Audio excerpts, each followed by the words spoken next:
Hi everyone, my name is Justin Bechtold, and I'm an education student at the University of Lethbridge. I'm extremely excited to speak to you today about the use of technology in the classroom.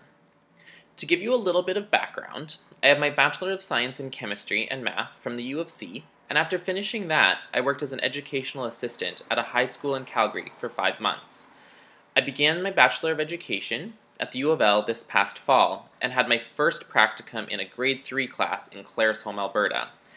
My second practicum was a big jump to Chem 30 and 20 at Sir Winston Churchill in Calgary.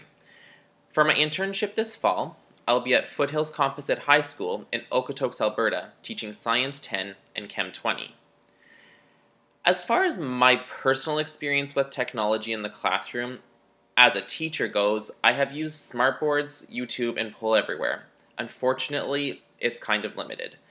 However, I have been fortunate enough to experience blogging, Twitter, and more as a student, which has inspired me to integrate technology into my class on a much more significant level in the fall. The biggest addition to my class this fall will be the use of blogging. I plan to have both my Science 10s and Chem 20s blog. For my Chem 20s specifically, they will use the blog to explore the science, technology, and society outcomes laid out in the curriculum. I think this is important because typically we end up focusing so much on the knowledge outcomes, and these kind of take a bit of a shaft, and so using the blogging will allow the students to gain this valuable learning experience outside of the classroom where maybe we don't have as much time to dive in as deep in the class.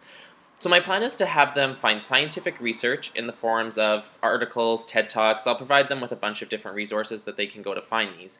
And then they're going to write a brief review.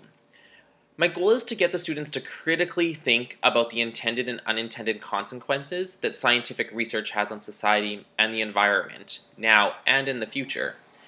My goal is to create a sense of skepticism in my students so that they'll be able to critically analyze a source or information and not just take it at face value. Because I think what's really important is people hear scientists talk about their awesome research and people jump on board. But I want them to really understand that not all science is awesome and there's lots of different things to consider, and I want them to start thinking about that.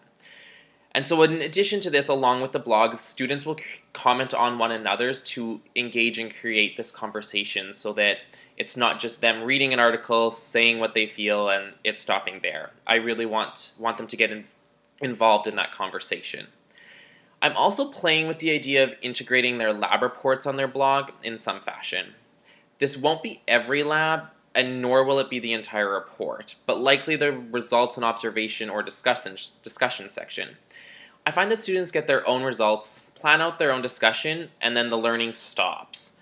Students rarely consider the fact that it's possible that each of the 30 students in the class got different results. But why?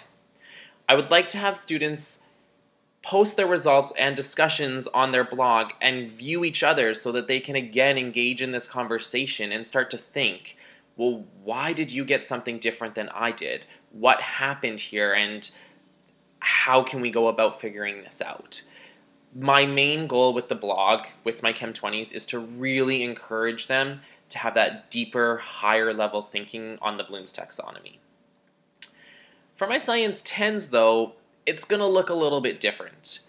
Because we don't get into the science quite as deep, because the point of Science 10 is it's this general course where we're looking at biochem and physics, I'm hoping to engage them in different activities that they can then post on the blog to, again, create discussion. One that I'm looking at is having them take different photos of everyday objects that resemble organelles in an animal or plant cell and connect the function of their everyday object to this organelle. They can then put these photos into a presentation and post this on their blog.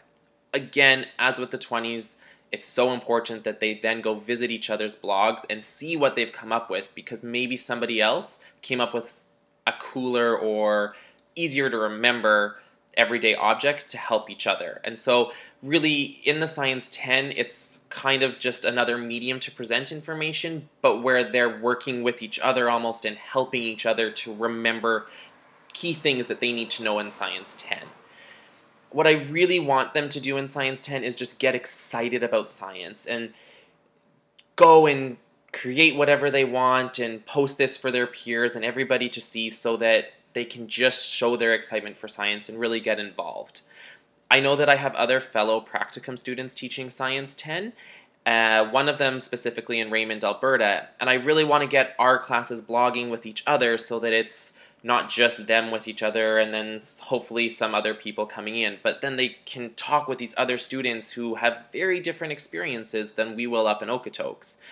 Another tool that they can use is a Google Hangout, and this is when they can actually engage in a video conference. And my idea here is that they could do some sort of research on something that interests them, and then we can have small pods video conference with one another, almost like an ed camp, and they can discuss and interact with each other and talk about their learning and ask questions about the others.